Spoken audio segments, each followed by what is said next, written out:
Hi families, இந்த வீடியோவில் என்ன பார்க்க போகிறோன்னா ஒரு குட்டி கதை பற்றி தான் பார்க்க போகிறோம். இந்த கதையை நீங்கள் கேட்டிருப்பீங்கன்னு தான் நான் நினைக்கிறேன். அது நான் உங்களுக்கு ரிமைண்ட் பண்ணுறேன். ஒரு ஊரில் ஒரு காதலி ஒரு லவ்வர்ஸ் இருந்தாங்க. அவங்க எப்படின்னா ரொம்ப டீப்பாக லவ் பண்ணிட்டு இருந்தாங்க. ஆனால் அந்த பையனுக்கு அந்த லவ்வர் எவ்வளோ பிடிக்குமோ அதே மாதிரி அவங்க அம்மாவே ரொம்ப பிடிக்கும். அந்த லவ்வருக்கு அது பிடிக்கவே இல்லை. அவன் எப்போத்தெல்லாம் அம்மா அம்மா அப்படின்ட்டு இருக்கவும் அந்த லவ்வருக்கு அந்த பையனோட அம்மாவை ரொம்ப பிடிக்கவே இல்லை.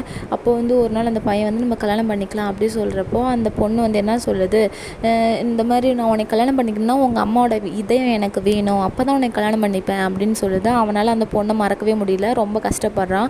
அவங்க அம்மாவே அதே மாதிரியே அவன் இதயத்தை போய் கேட்டு எப்படி வாங்கிட்டு வரதுன்னு அவன் யோசிச்சுட்டு இருக்கான். அப்போ ரொம்ப நாள் அழுதுகிட்டே இருக்கான், ரொம்ப குடிக்கு அடிமையாயிரான். அப்போ அவங்க அம்மா ஏன் சாமி இப்படி இருக்கா அப்படின்னு கேட்கும்போது, அம்மா இந்த மாதிரி அவள் அப்படி சொல்லிட்டாம்மா, எனக்கு இதயம் வேணுமா அப்படின்னு என்னால் அவளை மறக்க முடியல, ஆனால் உடனே என்னால் விட முடியல அப்படி சொன்னோடனே அவங்க அம்மா சிரிச்சிட்டே சொன்னாங்களா, ஏன் சாமி எடுத்துக்கோ இதயம் அப்படி சொல்லிட்டு சொன்னோடனே அவனும் ஹாஸ்பிட்டல் போயிட்டு அதோட ப்ரொசீஜர் பண்ணி அதே மாதிரி இதயத்தை எடுத்து கையில் கொடுத்துட்டாங்களாம். அப்போ அவன் அவகிட்ட வேக வேகமாக ஓடி போய் இந்த மாதிரி நான் எங்கள் அம்மாவோட இதயம் வாங்கிட்டேன்றாலாம். அப்போ அவள் சொன்னாலாம், உன்னை 10 மாதம் சுமந்த உங்கள் அம்மாவையே நீ ஒரு காரணத்துக்காக விட்டுட்ட, நாளைக்கு என்னை விட மாட்டேன்னு என்ன நிச்சயம் அப்படி சொல்லிட்டு தூக்கி போட்டுட்டு போயிட்டாலாம்.